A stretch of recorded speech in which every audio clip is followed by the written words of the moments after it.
Hello again, everyone. Edwin Learnard back once again. In this YouTube segment, I'm going to be talking about what I believe is how technology may actually, and in some cases, may actually be to one's detriment, and this new technology might be really hurting people to some degree now. Don't get me wrong, technology can be very beneficial. A lot of cases, I mean, we need progression in technology to keep evolving. Like, say, our internet becoming faster, perhaps as time progresses, creating higher speed internet system. But the thing is, there's really in some ways though where this technology is sometimes becomes a little bit more complicated for some people and it makes things a little bit more difficult. I thought it was like the sign of the apocalypse one time for me because everything but the sign of the apocalypse, I should say. Because what happened was one day I called a Chinese food restaurant up that I got food from basically very religiously, and it was like I figured there'd be no problem with this. I would order food in the past and they would have no problem delivering it to me. What happened in this instance was that I was told after calling this place that I needed to download an Uber app in order to get the food delivered to me. Now, basically after that, when that point in time hit, I basically proceeded to say something like, okay, thanks, hung up the phone, and I gave up on Chinese food for the night. Now, the thing is, let's say you have somebody that doesn't have like whatever is needed to download this Uber app, whether it's a smartphone or iPhone or it's your computer, whatever you need to download it. What if the person doesn't have it? There are some people still out there that are very impoverished and penurious situations that they're not really financially stable. They might not even have, their own computer or iPhone or smartphone or what have you. So what does a person do in that situation? And the thing about this too is now you talk about some other things about where I think how technology has really, has caused a lot of complication. I mean, the internet is really big time. I mean, this now in this example, this is not necessarily about complication, but what it is that how it's been to others' detriment. As an example, like with me, I even admit, like I'll go on the internet a lot, very religiously, very consistently. Some of you may know I have in my astrological chart, I have Uranus making a tight conjunction to my sixth house cusp, so it's so prominent in my daily routine. It's like an indelible fixture to me. So it's even more emphasized with me than the average person, but the average person is going to spend about a good amount of time on the computer, on the internet, often a daily basis. What happens is there's times when I'm on the internet, when I'm basically in stagnation, where I'll be looking at the screen and I'll be idle and I honestly will not be doing much. See, I don't have much to do in my daily routine. Many of you may know this. So a lot of times I think what happens is we stare at the computer screen waiting for something to happen as opposed to actually doing something that might be more productive and constructive. In other words, basically in essence, a lot of this internet period, it's just about time wasting, and we could be so dominated by it, it's not even funny, and so engrossed in what we're doing on it that it's almost, sometimes it could be to the exclusion of just about everything else. Now, another thing too is like we take another example, like we say we go, somebody's got an iPhone or smartphone with them or something, what have you. They go out to a park, they go to a beach, or go by an ocean. And in the past, more often than not, we might embrace that moment more and actually enjoy it for maybe more true reason why we're there, to experience the environment, the scenic beauty, the tranquility, the peace, or whatever. But now in a lot of instances, as opposed to that, we might be taking that more time maybe to take pictures of this scenery and then send it to Facebook or some other social media site to upload the pictures, in contrast to actually embracing and enjoying the moment.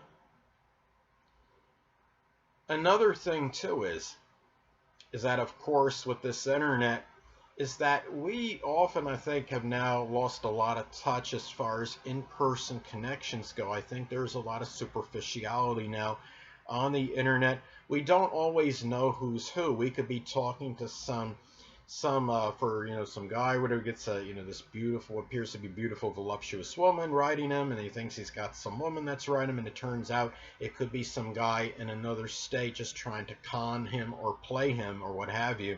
And of course, the internet has opened up more gateway to more problems, whether it's a malicious virus corrupting our system, some identity theft.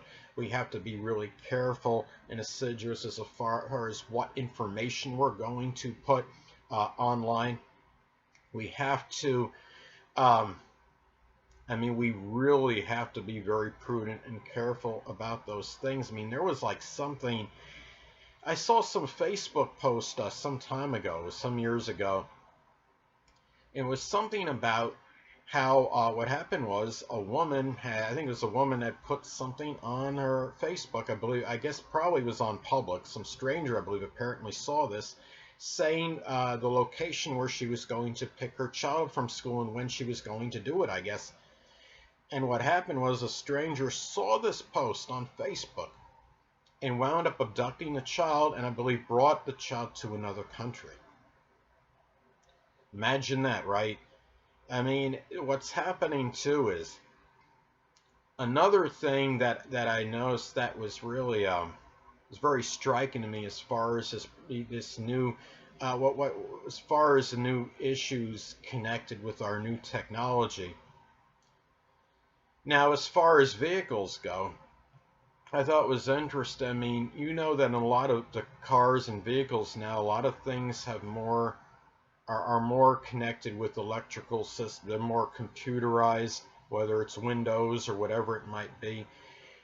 It may be harder now to repair the vehicles at home and compared to previous times where we would just open the hood up on the vehicle and go in it and try to diagnose the problem. Now, I saw something online where what it is in a lot of cases, I don't know if people that are car owners actually have access to this, or if it's just only at like dealerships or at the auto repair shops, but there apparently, some of you may know this, I don't know much of this because I don't drive. I mean, I have irrevocable nerve damage and I don't have the ability to operate a motor vehicle, but those of you that do, you may have heard about this, some kind of computer device that connects to the vehicle that apparently is supposed to bring up some list array of problems in your vehicle if you do have them, and I think it comes out and it might be in some kind of cryptic code or something, or some code which sometimes may have to be deciphered. Now, the thing about that is right there it shows where there's some complications where in a lot of instances maybe people can't have that ability to be able to fix their own vehicles as least as easily as they did previously.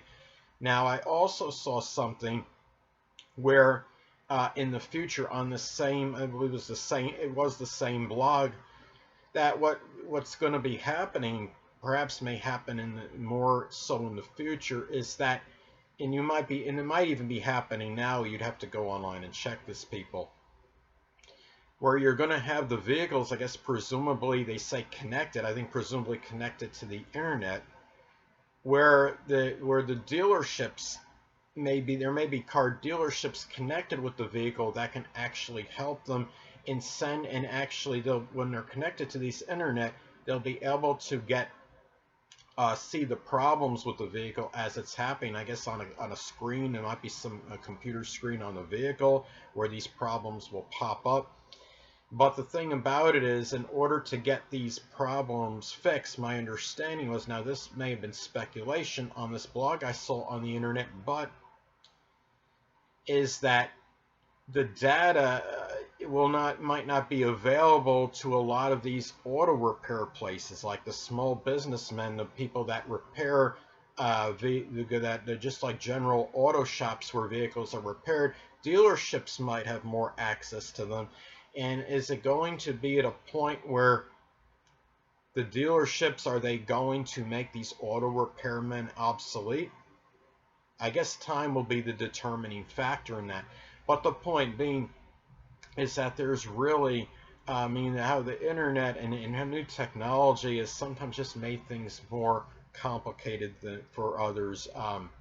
As time progresses, unfortunately. I think what's happening, obviously, as time advances and progresses, we're seeing advancements in technology which might help facilitate certain things, but at the same time, there's a lot of things that are going to be more to our detriment. As many of you may know, in a lot of instances, for certain places, you can't even fill out a job application unless you have your fundamental internet skills, because in a lot of instances you do have to apply online. That's another thing too. I believe I've incorporated that in at least one other video, but I'm going to add it in this one as well.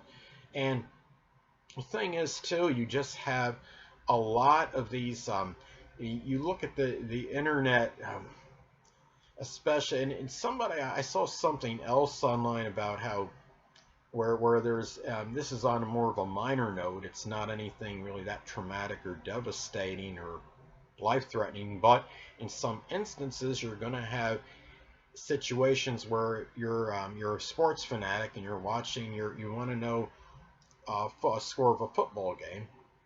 Let's say you got your DVR or whatever and you tape it. You got to be careful not to maybe go on the internet for a little bit during that period, because somebody might post that score that comes up on, say if you're on Facebook, on your Facebook feed, on your homepage. That score might come up, and then it ruins it for you, because then it defeats the purpose, of course, in watching the tape delay version on the DVR or wherever you're watching it. So those are, I mean, some ways where the internet, I mean, just new technology in general has made things a little bit more difficult for others. So basically, hold on a moment, people. I just want to close with the fact that this is not to say that this is all what I'm saying is foreboding or it's ominous. It's all gloom and doom and being overly pessimistic about our new technology.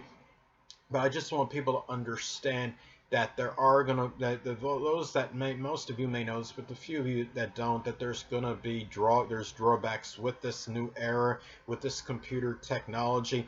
I even had one time, another example is that because technology advances at such an accelerated rate, sometimes we don't have we're not able to get things repaired because the parts may not be available, because it's already your equipment that you have may be obsolete.